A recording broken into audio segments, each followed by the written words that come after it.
This is Dabu7, and you were looking at the streets of Brazil. And Brazil, like Russia right now, are under attack by a hybrid war. And it's not just these two countries. If you look closely at what's going on, it's pretty much the countries that are involved with BRICS.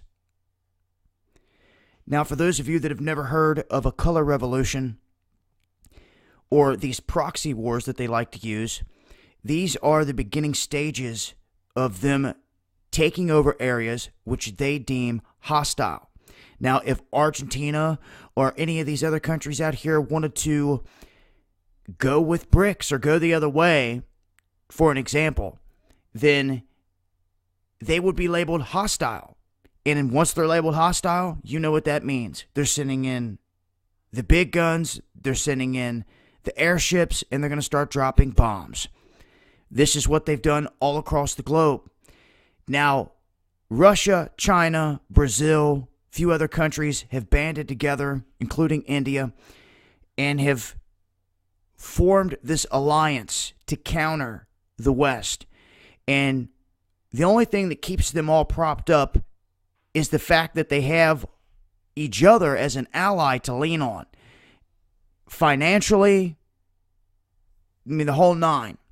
Now, the BRICS had started this whole thing with a bank where they were going to start using the funds in that bank, this new BRICS bank and new system, and start moving away from the American dollar. This is something I've been warning about for some time. You need to keep an eye on this because later this fall, September, when China and their currency, the renminbi, gets entered into the IMF basket, it will then be put in equal to the dollar.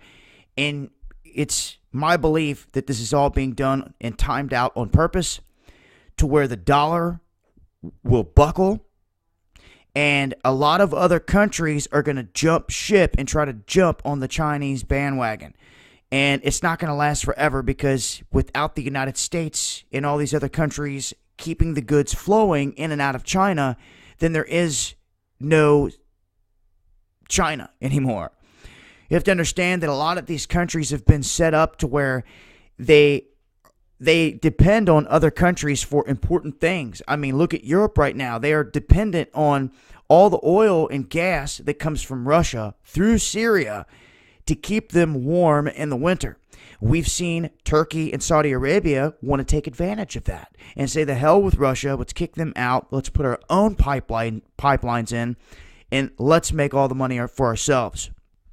And that's exactly what they wanted to do inside of Syria, plus overthrow whatever kind of system that they had going on in there and establish their Rothschild Bank. But at this point, Brazil, things are shaking up in Brazil big time, and I think it's something people need to pay attention to. If there's any streamers out there in the streets of Brazil that can catch all this stuff and want to share it with the world, let me know.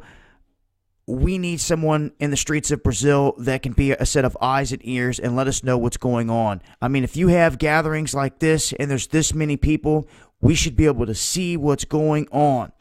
And if not, everyone's just going to be in the dark. You'll be hard-pressed to see these events out there because they like to block certain things in other countries. Hell, even if you try to live stream one of these Trump events, they're going to try to block it in other countries. So they are suppressing the truth. They are censoring us big time. And it looks like what's happening in Brazil is similar to what's happened with other BRICS nations. And the color revolution is just the first phase. You see, the United States back in 2010 had dropped the information stating exactly what they were looking to do. And this was unconventional warfare. It was spelled out in the Special Forces Unconventional Warfare Manual. And they have a money quote in here that breaks down exactly what they were looking to do with all this.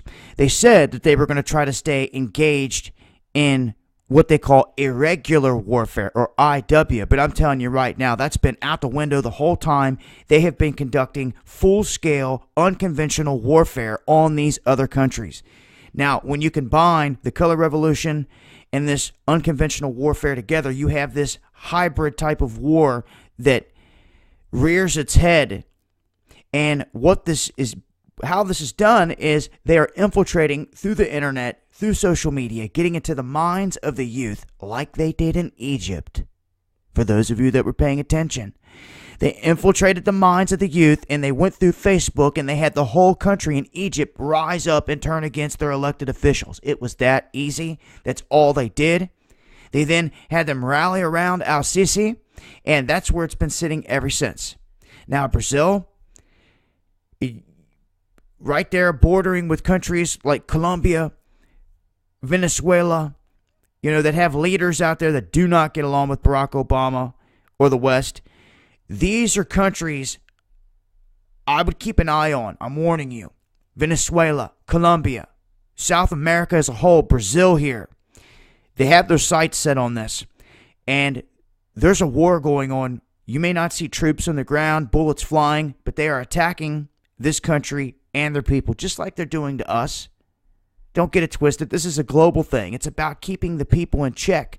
It's about control, divide and conquer, creating confusion. And how do they get away with doing all this? Well, they've been sowing the seeds for years. And oftentimes you're going to have to backtrack a decade or so to get the information that you may have missed. But heads up, Brazil. Much love to all of you out there. We're in this together. I'll leave links, continue to update with more information as I come across it. This has been Dabu7. Peace.